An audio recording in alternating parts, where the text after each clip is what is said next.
എന്താ new year ആയിട്ട് mood off? എങ്ങനെ മൂഡ് ഓഫ് ആവാതിരിക്കും? ഒരു വർഷം പോയി പോക്കി. അതിനിപ്പോ ഈ വർഷം എന്തൊക്കെയാണ് സംഭവിച്ചത്? പല പിടിയുണ്ട്.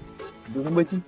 അപ്പന്റെ സമാധി, ജെൻസി പിള്ളേരെ വയലൻസ്, പൊട്ടിക്കൊണ്ടിരുന്ന മോഹൻലാലിന്റെ പടം വരെ ഹിറ്റായി തുടങ്ങി.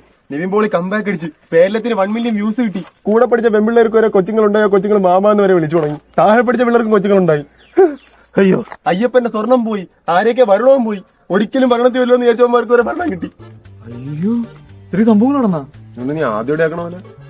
ഞാൻ അറിഞ്ഞില്ല. എടാ, ഇങ്ങനെ ഇരുന്നാ പോരാടാ, വല്ലപ്പോഴും വീട്ടിന് പുറത്തോട്ടൊക്കെ ഇറങ്ങണം. നിന്നെ കൊറോണ ഒന്ന് ഏത് വർഷമാണെന്ന് ഓർമ്മയുണ്ട്? അത് ഇന്നാൾക്കാണ്ടില്ലേ? ഇന്നാൾക്കാ, അത് 2019, നാളെ 2026. 7 വർഷമായി. ഇതുപോലെ 6 വർഷം കൂടെ പോയി കഴിഞ്ഞാൽ 30 വയസ്സാവും. പ്രായമായി പറഞ്ഞു. പ്രായം എനിക്കൊരു വിഷയമല്ല. I am still young. നിനക്ക് ആ സാധനം എന്താണ് മനസ്സിലായ? ഏതാടാ? അല്ല, അതല്ല, ഇത് നരച്ച മുടി. നിനക്കും പ്രായമായി തുടങ്ങി. ഇപ്പൊ മനസ്സിലായി എന്തിനാണ് വിഷമിച്ചിരിക്കണമെന്ന്. പാട്ടി ന്യൂ ഇയർ ആയിട്ട് ആരും മൂടും കളഞ്ഞ് ഈ വിഷമമായിട്ട് എന്ത് ചെയ്യും? വിഷമാരെ എന്ത് ചെയ്യണം? ജോലിക്ക് വേണം, വീട് നോക്കണം, കുടുംബം നോക്കണല്ലേ. അപ്പൊ ഈ വെള്ളോടിയാ? വെള്ളോടിയില്ല, ഒന്നുമില്ല.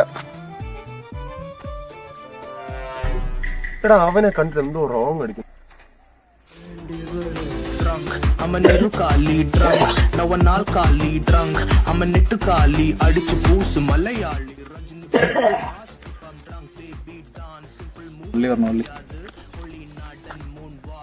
ഹെയറിടാണ്ട. നമ്മള് വെള്ളോടിയൊക്കെ നിർത്തിയില്ല. കുടുംബമൊക്കെ നാളെ നോക്കാം. ഇന്ന് ന്യൂ ഇയർ ആയിട്ട് വെള്ളം അടിക്കാം. ഹെയറിന്റെ ആളെ നോക്കിയിരിക്കുന്നു.